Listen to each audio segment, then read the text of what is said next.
Teman-teman, Assalamualaikum warahmatullahi wabarakatuh. Eh, di video kali ini kami ingin membuat sebuah video untuk diskusi bareng AI atau Artificial Intelligence dalam rangka mengumpulkan tugas data science dari Pak Utomo. Perkenalkan, saya sendiri sebagai Muhammad Pandu Prayogo, kemudian ada teman saya Muhammad Nur Hussein dengan topik diskusi dan evaluasi mandiri bersama AI.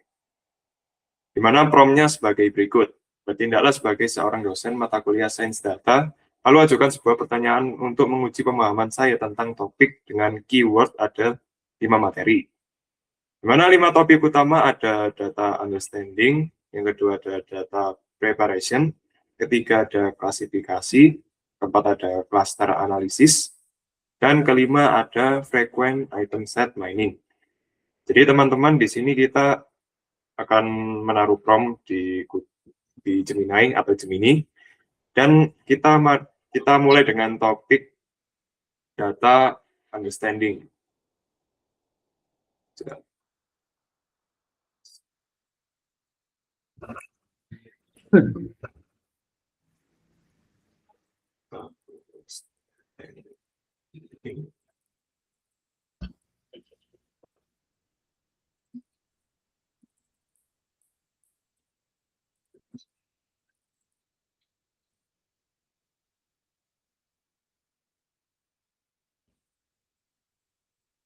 Di sini dari AI-nya sendiri, dari Gemini, disajikan pertanyaan, di mana untuk soal yang pertama adalah dalam fase understanding, kita sering melakukan analisis statistik deskriptif awal.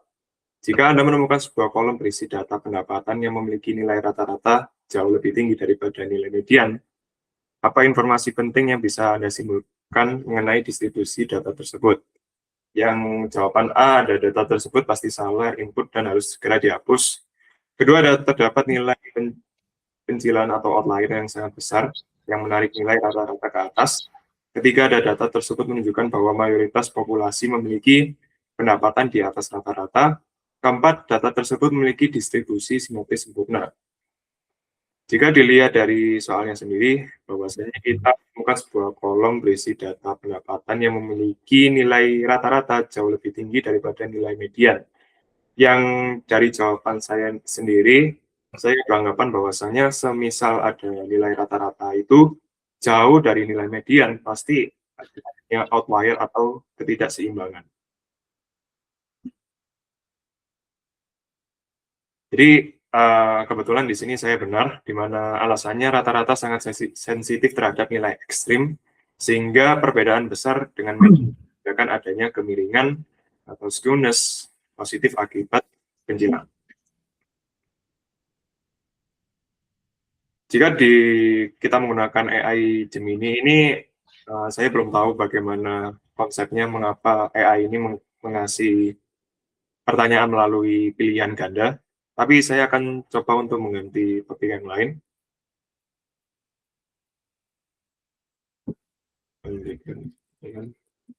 Topik.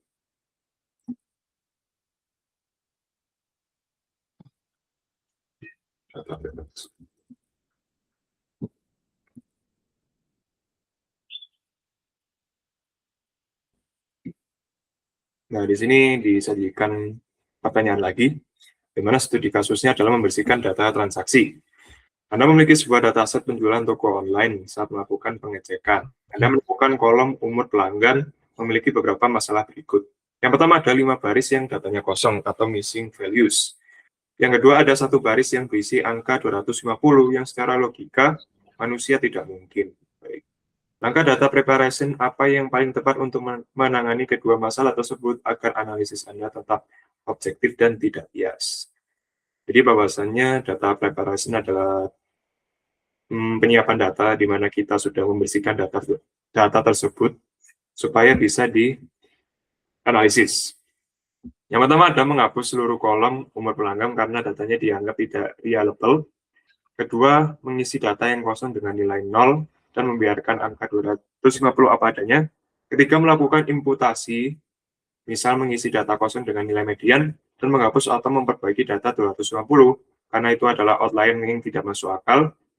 Keempat, mengganti semua data kosong dan angka 250 dengan nilai rata-rata atau min tanpa mengecek distribusi datanya terlebih dahulu. Jelaskan alasan singkat di balik pilihan Anda agar saya bisa melihat pola kritis. Baik teman-teman, kita memiliki permasalahan bahwasanya ada 5 baris yang kosong dan 1 baris yang berisi angka 250. Berdasarkan perspektif saya akan mengisi dengan data yang kosong dengan nilai 0 dan membiarkan angka 250 apa adanya. Kepahaman saya bahwasanya semisal kita melakukan penyiapan data dengan data yang kosong itu biasanya diisi dengan nilai min 1 atau 0. Dalam tanda kutip itu untuk setidaknya data tersebut itu atau baris yang datanya kosong itu memiliki nilai atau values. Atau bisa kadang-kadang itu ditulis rata-ratanya saja. Jadi saya akan menjawab B.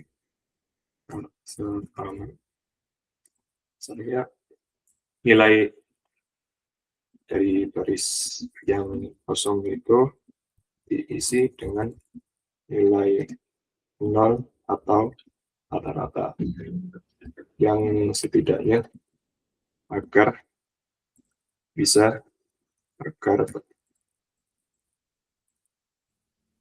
atau punya values.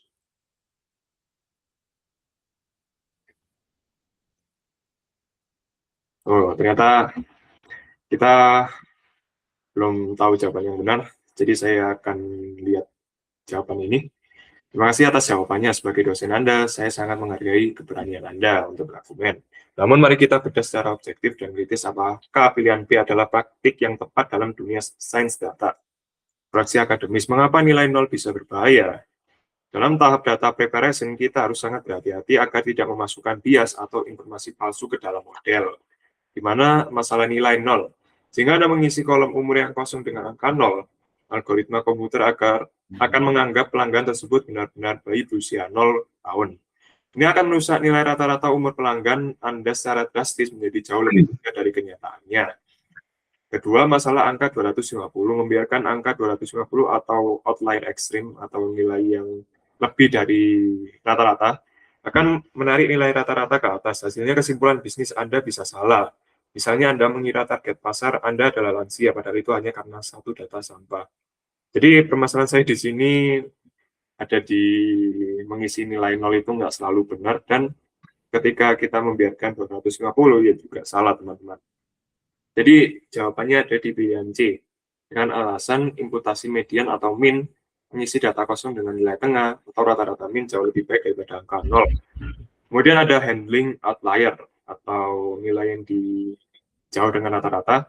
Dengan angka 250 harus ditangani, dihapus atau diganti, karena dalam sains data kualitas informasi lebih penting daripada kuantitas baris. Baik. Di sini AI-nya masih mengasih pertanyaan. Komputer atau algoritma tidak bisa membaca teks, mereka hanya paham angka. Teknik apa yang harus Anda gunakan untuk mengubah teks kategori tersebut menjadi angka agar bisa diproses oleh model? Apa pilihan Anda dan mengapa teknik itu cocok kategori silver, gold, dan platinum? Teks kategori menjadi angka. Jika normalisasi, bahwasannya sepaham saya kalau data yang dinormalisasikan itu data itu disamakan jenisnya. Jadi saya mungkin akan menjawab B. Dengan dasarannya saya belum tahu dan ingin mencoba makna dari apa itu label encoding dan ordinal encoding.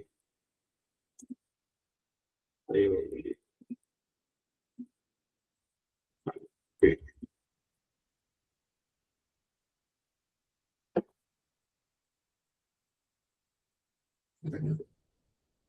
Tepat sekali. Tepat sekali, sebagai dosen saya berikan nilai tambahan untuk ketajaman analisis Anda kali ini. Pilihan B atau label encoding atau ordinal encoding adalah jawaban yang paling benar untuk kasus ini. Mengapa jawaban Anda benar secara akademis? Dijelaskan di sini bahwa nominal, oh ya, di sini teman-teman kalau nggak salah nominal itu nggak ada urutannya, atau bisa dibilang data yang bukan berupa angka tapi tidak ada urutannya, sedangkan ordinal itu adalah sebuah data yang berupa huruf yang bisa diurutkan. Misalnya saja kayak kelas di SD, SMP, SMA, dan juga ada tingkat keurutan dari logam sepertinya. Karena silver, gold, dan platinum memiliki hierarki tingkatan manfaat atau loyalitas, maka ordinal encoding sangat cocok karena ia mempertahankan informasi urutan tersebut, misalnya silver 1, emas 2, platinum 3. Oke, untuk selanjutnya akan dilanjutkan teman saya. Baik, selanjutnya terdapat soal berupa studi kasus yang telah diberikan oleh AI, yaitu filter email spam. Jadi, studi kasusnya yaitu Anda sedang membangun sebuah model klasifikasi untuk menentukan apakah sebuah email masuk ke kategori spam atau bukan spam. Model Anda mempelajari kata-kata yang ada di dalam email tersebut. Jika email mengandung kata-kata seperti gratis, hadiah, dan klik di sini, model cenderung memasukkannya ke kotak spam. Jika mengandung kata tugas, kuliah, atau dosen, model memasukkannya ke bukan spam. Jadi pertanyaannya, manakah dari pernyataan berikut yang paling tepat menggambarkan karakteristik utama dari tugas classification?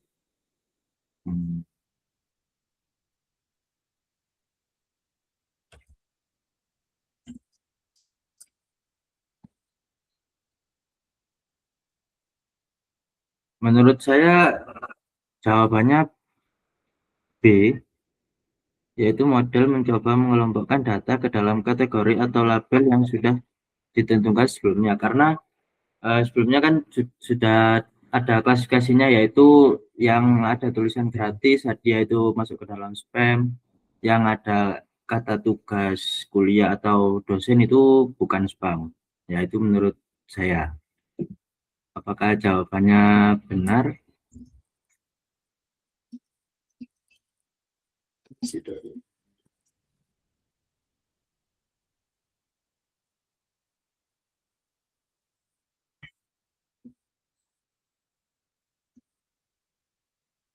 Aku langsung wacana kau. Oke, jadi AI mengatakan jawaban saya alhamdulillah benar. Dan sebagai dosen, saya ingin memberikan penekanan, yaitu perbedaan utama antara klasifikasi dan regresi adalah pada outputnya. Jika regresi memprediksi angka kontinu seperti harga rumah atau berat badan, maka klasifikasi memprediksi label atau kategori seperti lulus atau gagal, spam atau bukan spam, atau kucing atau anjing. Jadi mari kita bahas salah satu algoritma klasifikasi paling dasar namun kuat, yaitu K-nearest neighbors atau KNN. Konsepnya sederhana, yaitu jika kamu berteman dengan 5 orang pintar, maka kemungkinan besar kamu juga pintar. Bayangkan kita ingin mengklasifikasikan sebuah titik data baru atau titik bintang, apakah dia masuk ke kelompok A atau kelompok B. Jadi pertanyaan selanjutnya yaitu jika kita menetapkan nilai K sama dengan 3, bagaimana cara algoritma KKN menentukan label untuk data baru tersebut?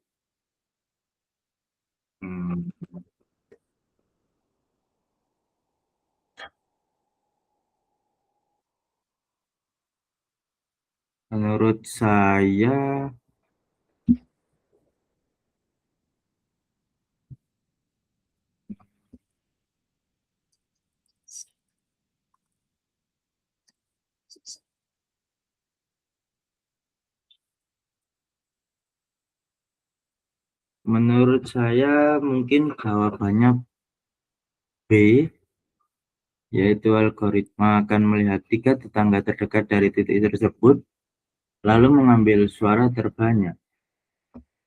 Karena ya mungkin saya belum begitu paham, tapi ternyata jawabannya benar, yaitu analisisnya dalam KKN, K adalah jumlah tetangga yang kita tanya. Jika K sama dengan 3, kita melihat 3 titik paling dekat. Jika 2 tetangga adalah spam, dan 1 adalah bukan spam, maka data baru tersebut akan diberi label spam. Sederhana namun sangat efektif untuk banyak kasus. Jadi saya ganti topik ini. Oh, ganti topik. Iya, awakmu iki terakhir ini, sing cluster analisis. Oke. Tak lanjut nomornya kau.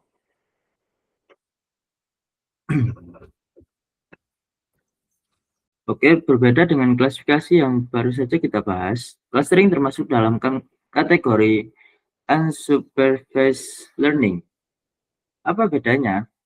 Jika pada klasifikasi komputer sudah kita beritahu, ini kotak merah, ini kotak biru. Pada clustering komputer sama sekali tidak tahu label datanya. Komputer hanya melihat kemiripan, ciri-ciri data lalu mengelompokkannya sendiri. Nah, di sini terdapat studi kasus yaitu segmentasi pelanggan. Bayangkan Anda bekerja sebagai data scientist di sebuah perusahaan e-commerce. Anda memiliki data ribuan pelanggan dengan dua variabel.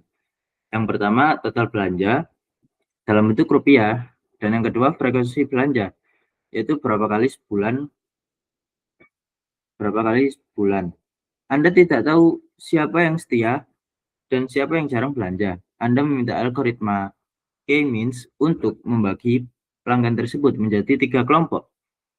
Pertanyaannya, setelah algoritma berjalan, terciptalah 3 kelompok atau klaster. Kelompok 1 ternyata berisi orang-orang yang belanjanya sangat banyak dan sangat sering.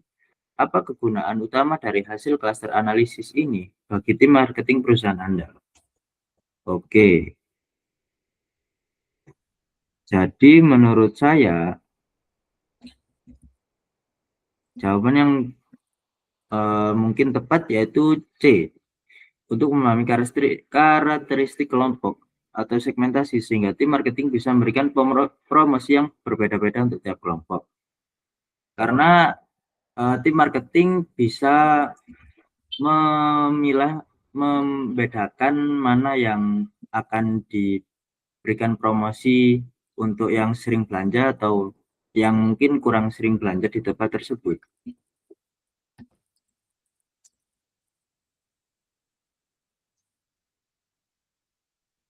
Oke. Ternyata benar jawabannya, dan seperti yang saya jawab, tujuan utamanya itu adalah segmentasi, dan tim marketing akan memberikan pelakuan yang berbeda. Contohnya loyal. Diberikan akses eksklusif dalam kehadiran produk baru, dan yang kedua adalah cluster yang mungkin jarang belanja di tempat tersebut. Dan akan diberikan kupon diskon besar agar mereka kembali berbelanja.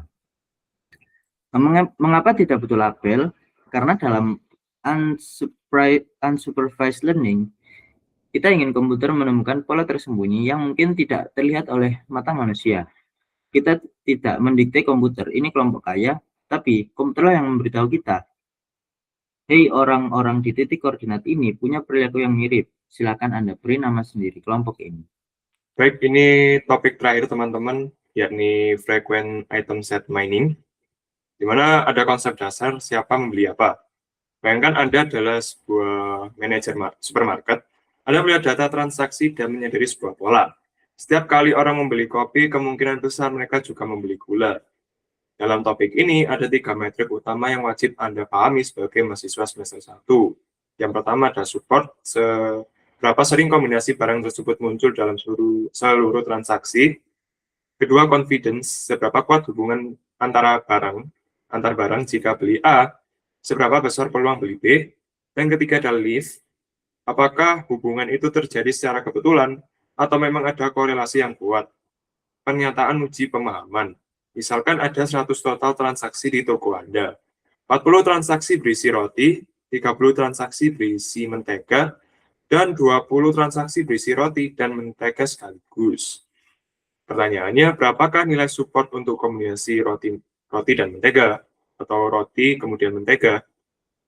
Tadi dijelaskan bahwasannya support adalah seberapa sering kombinasi barang tersebut muncul dalam seluruh transaksi. Jadi, kalau menurut saya ini lebih ke peluang ya teman-teman ya. Cuman saya prediksi dulu bahwasannya kemungkinan untuk kombinasi roti dan mentega itu kalau yang ada di pernyataan ini bahwasanya 20 transaksi berisi roti dan mentega sekaligus. Jadi,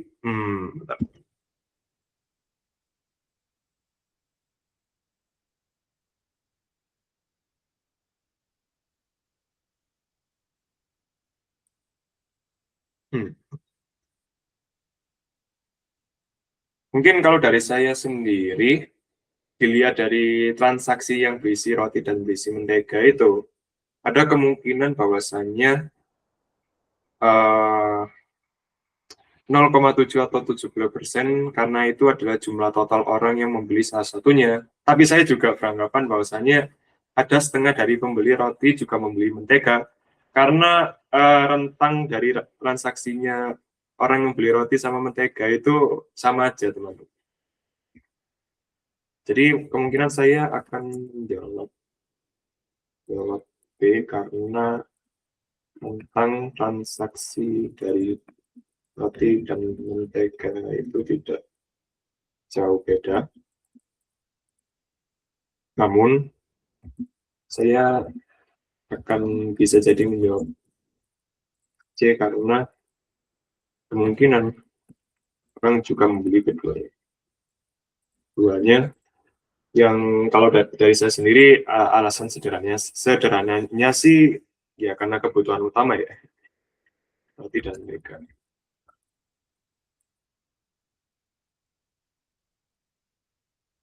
Oh, salah teman-teman. Ternyata jawabannya A. Oke lah.